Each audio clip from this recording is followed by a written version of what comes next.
ఆంధ్ర తెలంగాణలో తక్కువ ఫీజులతో high quality results ఇస్తున్న ఏకైక సంస్థ తిరుమల్ ఐఏఎస్ ఇన్స్టిట్యూట్. సోషల్ మీడియాలో తన కుటుంబ సభ్యుల పట్ల దారుణమైన రీతిలో పోస్టులు పెడుతున్నారని తెలంగాణ ముఖ్యమంత్రి రేవంత్ రెడ్డి అసెంబ్లీలో ధ్వజమెత్తారు. పెయిడ్ ఆర్టిస్టులతో మాట్లాడించి విమర్శిస్తున్నారని బీఆర్ఎస్ నేతలపై మండిపడ్డారు. జర్నలిస్టుల ముసుగులో అసాంఘిక భాష వాడితే ఊరుకునేది లేదని హెచ్చరించారు. ఆడబిడ్డల గురించి అసభ్యంగా పోస్టులు పెట్టేవాళ్లు జర్నలిస్టులా అని ప్రశ్నించారు. హద్దులు దాటి నోరు జారితే ఫలితం మరోలా ఉంటుందని స్పష్టం చేశారు.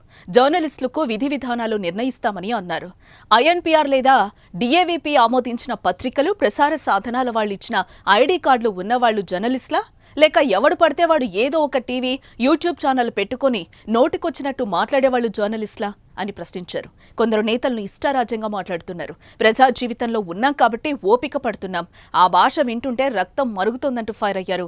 ఇక కుటుంబ సభ్యులను అంతేసి మాటలంటుంటే మీరసలు మనుషులేనా అంటూ ప్రశ్నించారు. మీకు భార్యాబిడ్డలు లేరా, తల్లిదండ్రులు లేరా? ట్విట్టర్లో తప్పుడు వ్యాఖ్యలతో పోస్టులు పెడుతున్న వాళ్లను అరెస్టు చేస్తే ఆ అరెస్టులను ఖండిస్తున్నారు. మీ అమ్మనో, మీ భార్యనో, మీ చెల్లినో ఈ రకంగా మాట్లాడితే నువ్వు వింటావా అని ఆ అరెస్టులను ఖండించే వారిని ప్రశ్నిస్తున్నానంటూ సీఎం ఎమోషనల్ అయ్యారు. ఇక తన భార్యను, బిడ్డను మాట్లాడుతుంటే నొప్పి తనకు కలుగుతుంది, కానీ ఆ ఆడపిల్లను అవమానిస్తుంటే నీకు నొప్పి కలగదా? ఏ సంస్కృతిలో ఉన్నావు నువ్వు? ముఖ్యమంత్రిగా చెప్తున్నా తోలు తీస్తానంటూ వార్నింగ్ ఇచ్చారు. మరోపక్క రాజకీయాల్లో ఉన్నది నేను, నా గురించి మాట్లాడండి, విమర్శించండి, విశ్లేషించండి. ఇంట్లో ఉన్న ఆడవాళ్లను గురించి మాట్లాడే సంస్కృతి ఎక్కడి నుంచి వచ్చింది? ఈ విధంగా తెలంగాణ సంస్కృతిని విషపూరితం చేస్తున్నారు. నోటికొచ్చింది మాట్లాడి వాటిని పోస్టులుగా పెట్టించి పైశాచిక ఆనందం పొందుతున్నారు. వాళ్ళు తిట్టిన తిట్లకు అక్కడ నా పేరు తీసేసి మీ పేరు రాసుకోండి, మీకు అన్నం తినబుద్ధి అవుతుందేమో చూస్తానంటూ ఘాటు వ్యాఖ్యలు చేశారు. ఇక ఎవరు జర్నలిస్టు, ఏది జర్నలిజమో జర్నలిస్టు సంఘాలే చెప్పాలని అన్నారు.